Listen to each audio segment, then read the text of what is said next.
Hey, Stay Paid listeners, Josh here. Just a quick note about this week's episode. It's actually an episode we recorded previously before we changed up the format, but we wanted to make sure that we got Alyssa's episode out to all of you because it's a fantastic episode where she has a ton of gold nuggets about how being authentic can lead to massive lead generation. So enjoy this week's episode. Welcome to the Stay Paid podcast, where we help agents and entrepreneurs master the latest business trends to unlock growth and create a life of freedom. Brought to you by Reminder Media. Welcome to Stay Paid. My name is Joshua Stike, along with Luke Acree, and our guest today is Alyssa McIntyre. Alyssa is known for her vibrant energy and expert know-how, turning her 2 decades plus of real estate experience into a joyous journey, creating lasting friendships with clients along the way, and maybe the most amazing fun trivia fact that we've ever had for any guest here on Stay Paid in history. Alyssa loves pizza so much, she has a pizza tattoo. And I had to check before we get on the podcast, she wears a necklace every day that says pizza. No way. That's crazy. Alyssa, welcome. There's my pizza tattoo on the back. There it is. So. Welcome to Stay Paid. Thanks for being here, Alyssa. Thank you. Thanks for having me. Do you own a pizza shop? Did you grow up in a pizza family, or you just have an obsession with pizza? It's just that good. It's just that good. I don't know what it is. I've just always loved pizza. Do you love Dave Portnoy's reviews? They come. What's that? Do you love Dave Portnoy's reviews? Do you watch those? Is that the one bite guy? Is that the? He's the one bite, but he does. Pizza? But he does 20 bites. He was just here in Tampa doing his tour. So really, yeah. Okay. Yeah, favorite he pizza? Went to a lot of different places I love, so it was cool to see that. What's your favorite pizza top? We got to know. What's your favorite pizza toppings? People are going to say I'm boring because for me, like, don't say cheese. I just love the goodness of the cheese, the sauce, and all of that. So it's really fresh mozzarella or pepperoni is really my favorite. But I'll try all different kinds of pizza. But I just like to go with traditional. Good to know. Hey, well, you know what? We're going to talk about social content today, and I'm sure you could start reviewing the local pizza shops down there as a real estate agent and put it on your social. It might be pretty popular. So tell us a little bit about, you've been in real estate for, I think you said like 7 years. Tell us about the journey, get into real estate, lead us a little bit up to today of how it's been going, especially with all the shifting that has happened the last year in the marketplace. Absolutely. So yeah, a lot of people ask me how long I've been in real estate, and I say that's a 2-part question because I actually started when I was only 19 years old as a receptionist and spent a big chunk of that time doing back office stuff and things like that. And my kids were getting older and decided that I needed to be home more. So I figured the next best thing would be to go into sales. So I got my license about 7 years ago and did some property management at first to kind of get my business off the ground. And then probably almost 3 years ago, I left property management to focus strictly on sales. And so I've been licensed for 7 years and selling for that long. So, but in total, I've been in the industry for about 24 years. So what's been the hardest part about real estate in your mind? Probably, I don't know. For me, for a while, was time management and setting boundaries. I'm very much somebody who is efficient. I love to help people. I love to get quick answers. I don't want people to wait for anything that they need. I want to be the problem solver and get on it right away. And I started realizing that I was answering phone calls and text messages at weird hours of the night at 9 o'clock, 10 o'clock at night. And I remember one time I decided not to respond to a text and the person got mad. And I was like, well, it was like 10:30. And they said, well, you responded before. So I was like, I think I need to start setting some boundaries. So that was probably my biggest thing for me, and having to just ignore messages after a certain time and realize that nothing's going to happen in the middle of the night. So it can wait till tomorrow. So that was probably my biggest thing, was just boundaries and time management, because time blocking has been a huge thing for me to keep me focused and make sure I'm checking everything off of my list. So do you tell the prospect that or client you're working with that these are the hours you respond? Like, do you set the expectation up front for the time boundary, or you just kind of don't respond after a certain time? Like, how do you practically implement that? I usually will tell people. I said, like, I actually am working with someone who asked me the other day, they're like, or he was talking with me about using me as his buyer's agent. And he goes, what are your hours that you work? I said, I usually, I have my phone on Do Not Disturb. I said, it does not go off until 8 a.m.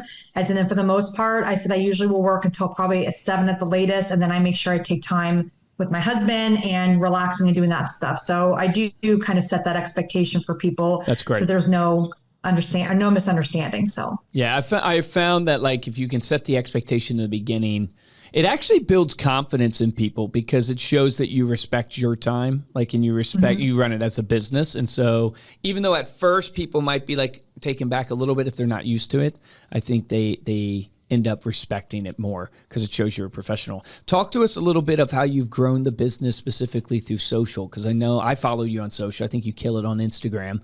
Talk to us a little bit about that.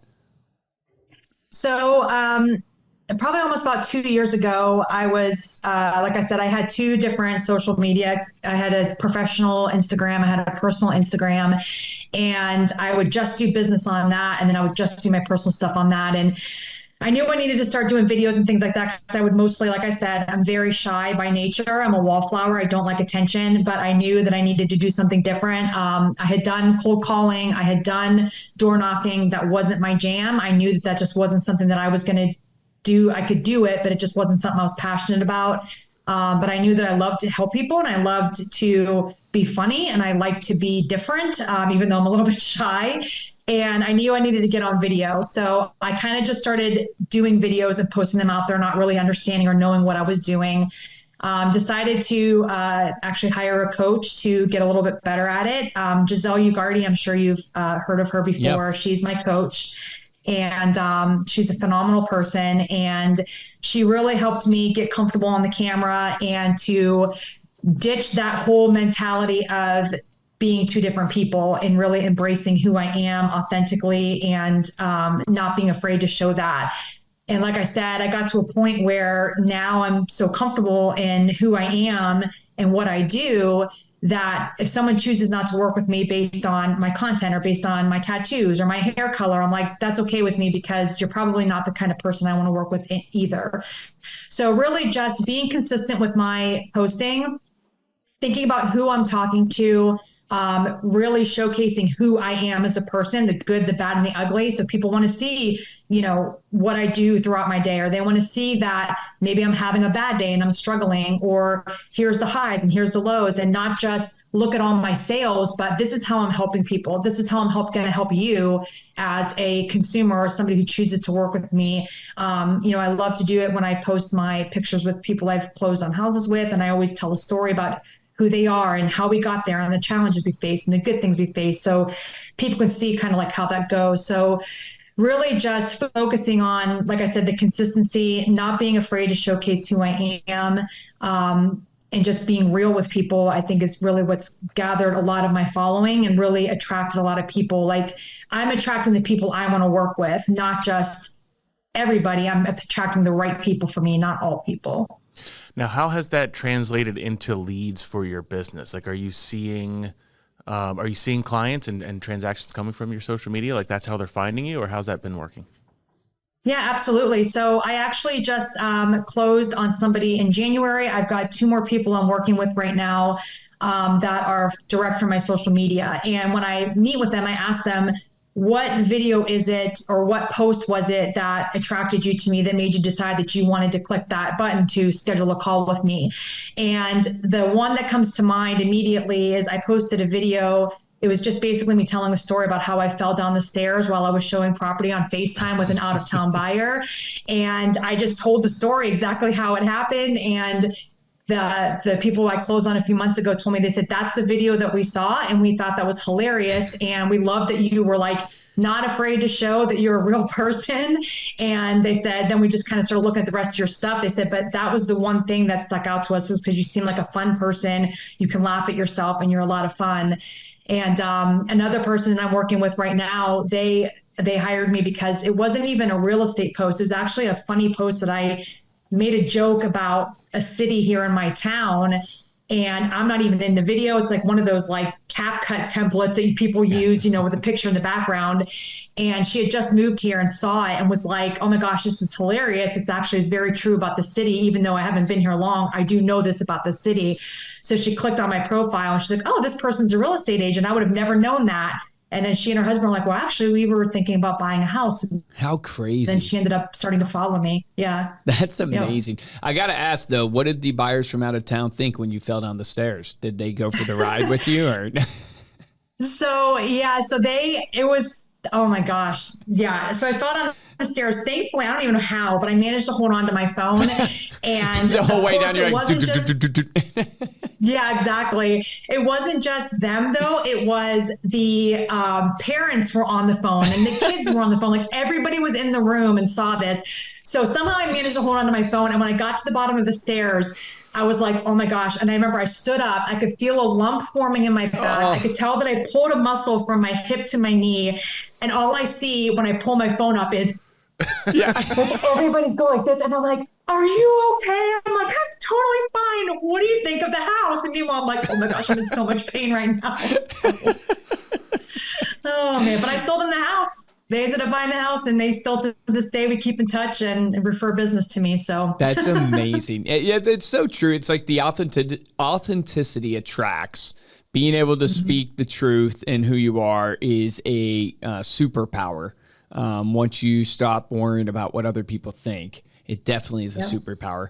When you think about like your content, like if you think about like next week or this coming week, you know, what are you thinking about posting? Are you ahead of the game that way, or is it just you're documenting every day? How do you think about the content in order to keep up? Because most people suffer from the pain point, they don't have time, or at least that's what they tell themselves.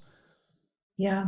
Well, because social media is my main lead pillar, this is what I'm using for my leads. I make sure that I take time to schedule my content or schedule time to do my content. I like to think of my social media, especially my stories, as almost like a digital diary. So I like to like remember, and most of my stuff in my stories is on the fly. And I use it to post about like my dogs, which are huge to me. I do funny things like crazy real estate finds or bad real estate picks. And I do all of that and do my own personal stuff. And I have highlight reels in my social so people can always go back and look at that. But I do intentionally take time at least once a month. I go into a studio and bang out a bunch of content at once. It's a little bit more polished, I guess I should say, to be able to sprinkle into the rest of the stuff. Most things I do is going to be on my phone. I have a content list that I keep on my phone of things that I want to do. So when I take the time to say, hey, I want to do content, I kind of look at my list and see what I want to do. Or if I'm even consuming and I see like ideas for stuff, you know, I will put it on my content list. Or sometimes I've just been like, this is actually really good. And I just grab my phone and I record it and I post it. So there is like a method to my madness. It's kind of a mix of on the fly stuff on my phone that I plan ahead to do one day a week. And then once a month go in and do like the more professional polished content. Is the polished content like topics about real estate specifically, the market, stuff like that? Or is it a different type of content? It's a mix. So I did a month ago, I did all like inspirational stuff. It was basically like about growth and transformation and things like that.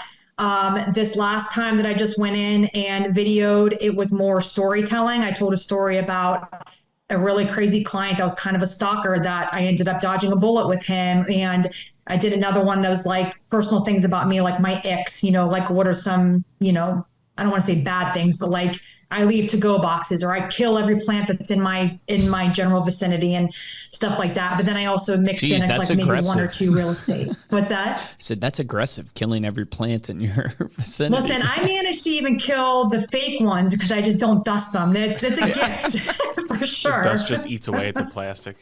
It does.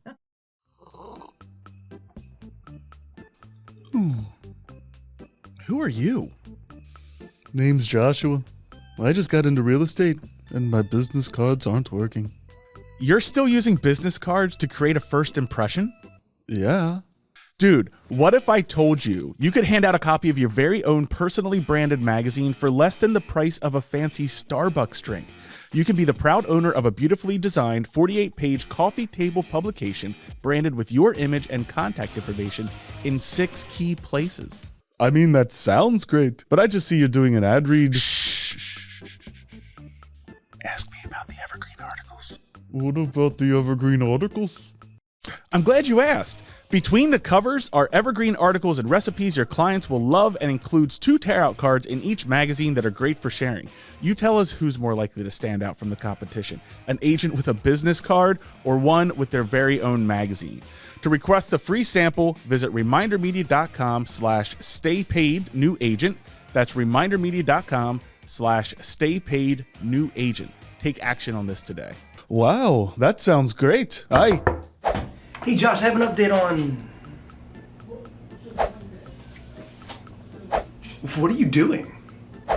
I was just doing an ad read and forget about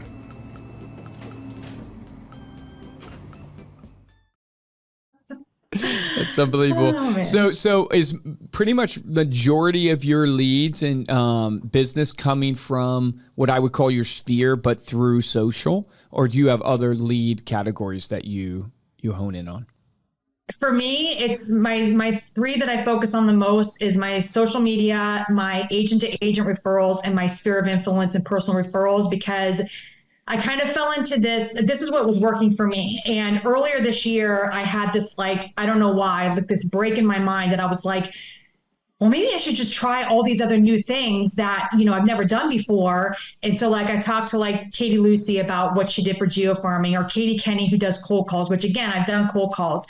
And I started looking at these things and I was like thinking about, okay, well, what can I budget to do, trying these new things. And then I kind of had this moment where I had this come to Jesus with myself, where I was like, I looked at my business and saw where all my business came from. And I was like, it's coming from agent to agent. It's coming from social media. It's coming from sphere of influence and personal referrals. Why would I want to go try to spend money to get strangers when I have all these people who are constantly sending me business? So I want to focus my marketing dollars and my attention and my efforts on keeping those people happy and making sure I'm doing things for them to show them how much I appreciate them. And so all my money, I want to go for that. And how I kind of grow that is, obviously my socials with my content for my agent to agent.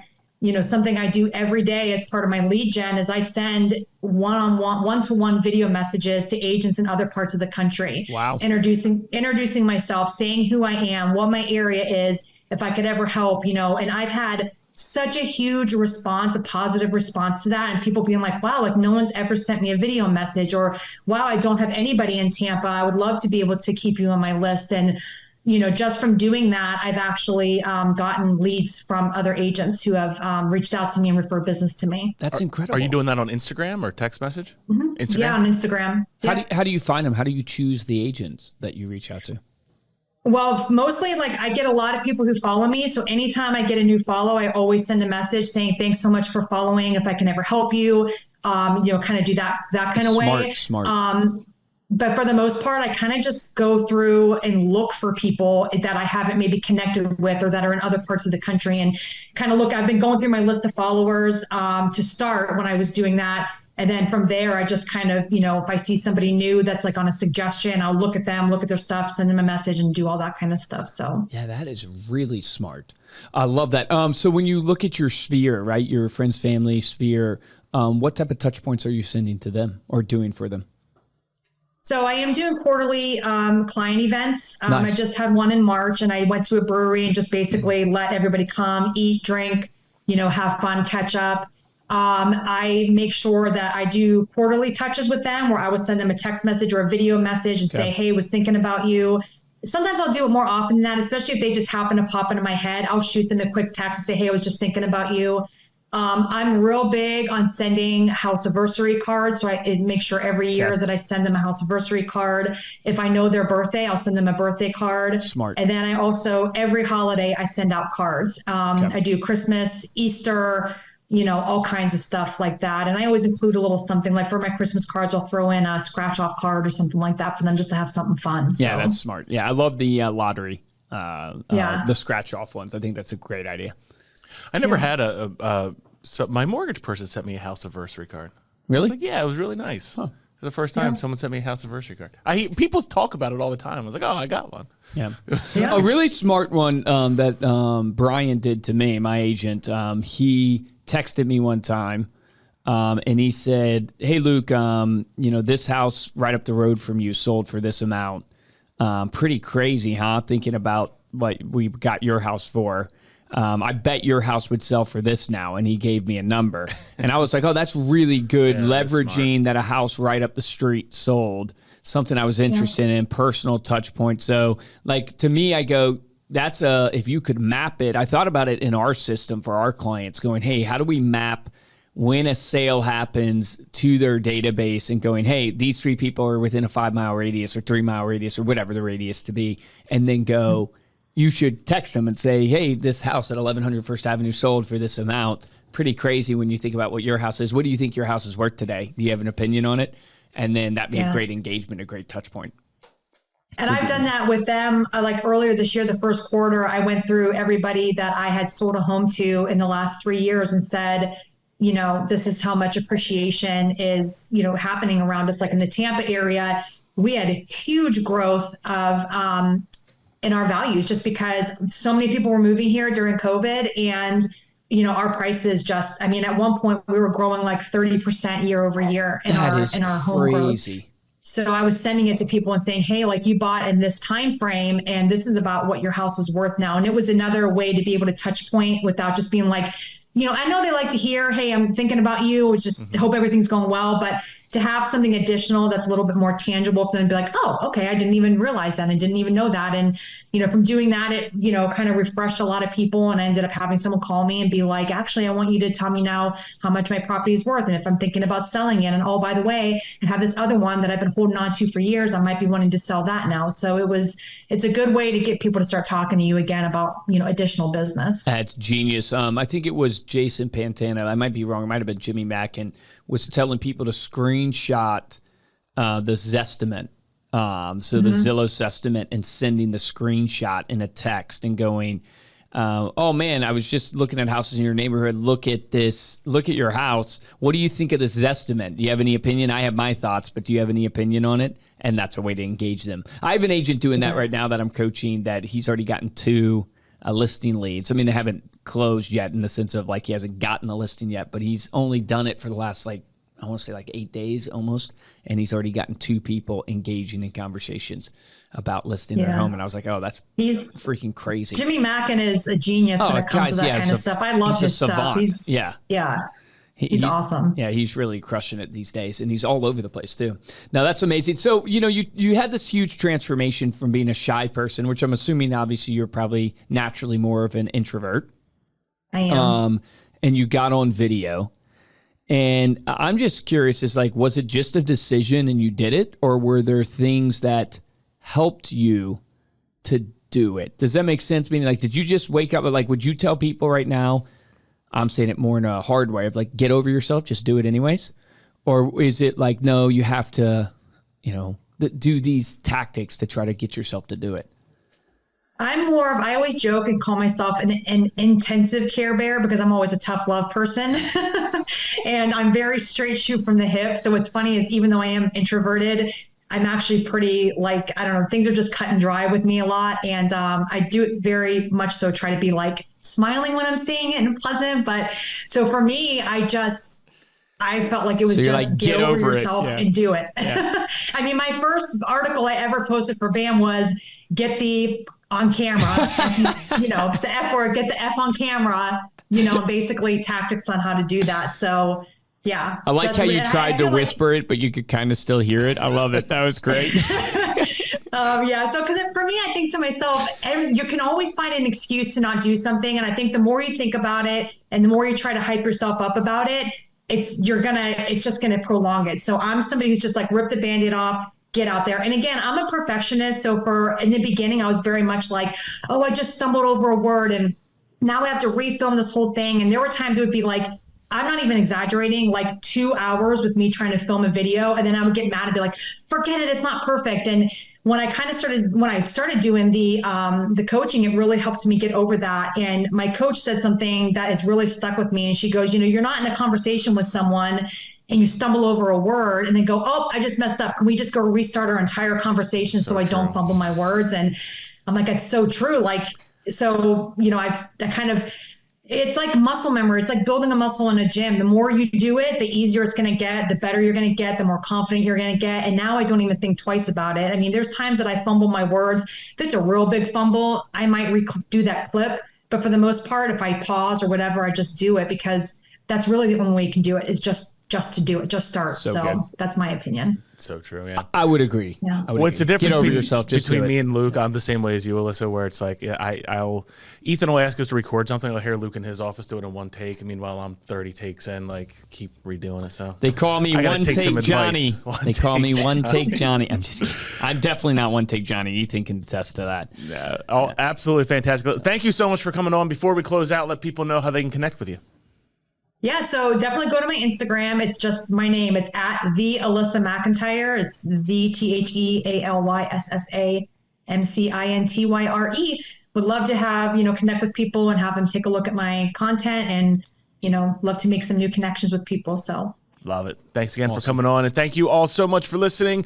You can get the link to Alyssa's Instagram also in our show notes. So either scroll down in whatever podcast player you're listening to, or even better, go to staypaidpodcast.com. You'll get the show notes there as well as the video of this episode. If you enjoyed this episode and want to show your support, head on over to Apple Podcasts, drop us a 5-star review. We'll read it here on the show. And the best way to support the show is to share this episode with someone that you know. If you want to get hold of me or Luke directly, you can email us at podcast@remindermedia.com, or you can follow and message us on Instagram. We are at Stay Paid Podcast. For this episode of Stay Paid, I'm Joshua Stike. Guys, and I'm Luke Acree. Incredible episode. You actually gave us a tip, Alyssa, that we never heard before, that I want to give to people as an action item, which is shooting a video and sending it to an agent for agent-to-agent referrals.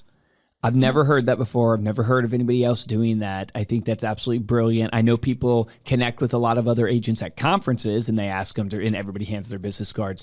But I've never heard of an agent actually being proactive and reaching out to other agents, especially the ones that follow them on social media. So that is the action item of this episode. I think that is absolutely brilliant. Spend tomorrow and just DM 5 other agents and let them know who you are, where you're located, and if you could ever help a client of theirs, you would love to. Shoot that video, send it over. Remember the difference between top producers and mediocre producers in every business. It's top producers take action. Take action on that today.